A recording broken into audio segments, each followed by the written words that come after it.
अस्सलाम वालेकुम। कैसे हैं आप सब? मैं उम्मीद करती हूँ आप सब ठीक होंगे और अल्लाह पाक के करम और आप सबकी दुआओं से अल्हम्दुलिल्लाह मैं भी ठीक हूँ। आज मैं आपसे शेयर करूँगी भुने गोश्त की रेसिपी, जिसके लिए मैंने यहाँ पर 700 ग्राम बड़े का गोश्त लिया है। 3 मीडियम साइज़ के प्याज लिए हैं, उन्हें कट कर लिया है। 2 बड़े साइज़ के टमाटर लेकर उन्हें काट लिया है। 1 टेबलस्पून अदरक लहसुन का पेस्ट इसमें ऐड करेंगे। 1 tablespoon half teaspoon red chilli powder है और half teaspoon red chilli flakes है, वो ऐड करेंगे। 1 टीस्पून सॉल्ट, 1 टीस्पून हल्दी पाउडर, 1 टेबलस्पून धनिया powder, 1 teaspoon garam masala powder. ये हम आधा गोश्त को भूनते हुए इसमें ऐड करेंगे और आधा बाद में।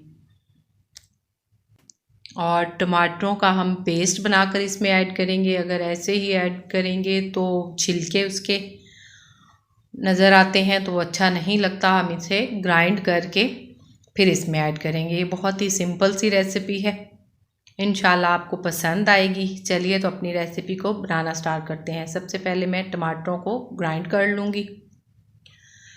बिस्मिल्लाहिर्रहमानिर्रहीम। यहाँ पर हमने प्रेशर कुकर ले लिया है, उसमें पहले गोश्त ऐड कर देंगे, फिर प्याज ऐड करेंगे। अब टमाटर का पेस्ट ऐड कर देंगे, अदरक लहसुन का पेस्ट ऐड करेंगे और बाकी स्पाइसेस इसमें ऐड कर देंगे।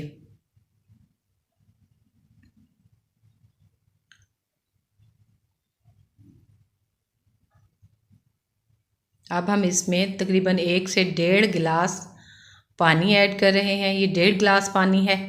अब इसे मिक्स कर लेंगे और कवर करके इसे हम 20 मिनट का प्रेशर देंगे। आप 20 मिनट बाद चेक कर लीजिएगा, ये 20 मिनट में गोश्त गल जाता है। और अगर 20 मिनट में ना गला हो तो आप 5 मिनट का और प्रेशर दे दें। अब हम इसे 20 मिनट बाद आपको दिखाते हैं। ये देखिए 20 मिनट बाद मैंने इसे खोल लिया है और इसमें अभी पानी है थोड़ा थोड़ा। तो हम इसी पानी में अब ऑयल ऐड करेंगे और दही ऐड करेंगे और फिर इसे लो फ्लेम पर ही भून लेंगे। यहाँ पर 1 बड़ा चमचा हम कुकिंग ऑयल का ऐड कर रहे हैं, ये इसमें काफ़ी होगा। अब मैं इसे कढ़ाई में ट्रांसफ़र कर लूँगी। ये देखिए यहाँ पर हमने कढ़ाई में डाल लिया है। अब हम इसी में ही इसे कुक कर लेंगे। ये मैं हाफ़ कप के करीब दही इसमें डाल रही हूँ। अब इसे हम अच्छे से मिक्स कर लेंगे और भूनते वक्त तक इसमें ऑयल और दही अच्छे से मिक्स होकर कुक हो जाएगा।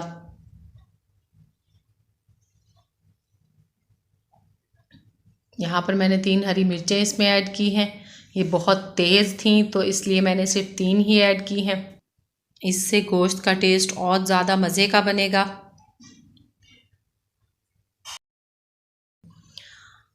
ये देखिए मैं अब थोड़ा सा गरम मसाला इसमें ऐड करूँगी, आधा अभी डाल दिया है। गोश्त हमारा तकरीबन रेडी होने वाला है। इसे अभी हम और थोड़ा भूनेंगे जब तक ऑयल पूरी तरह से अलग नहीं हो जाता। यहाँ पर भुना गोश्त हमारा रेडी हो चुका है। फ्लेम मैंने ऑफ़ कर दी है। अब हम बाकी का गरम मसाला इस पे स्प्रिंकल कर देंगे और हाफ़ नींबू का रस इसमें ऐड कर देंगे।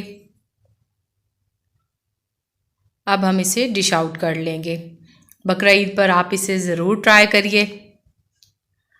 मेरी तरफ़ से आप सबको एडवांस बकरा ईद मुबारक। अपना और अपने प्यारों का बहुत ज़्यादा ख्याल रखें, ढेरों खुशियाँ बांटें। मुझे भी दुआओं में याद रखें। ईद के बाद इंशाअल्लाह नई रेसिपी के साथ हाज़िर होंगी। तब तक दीजिए इजाज़त। अल्लाह हाफिज़।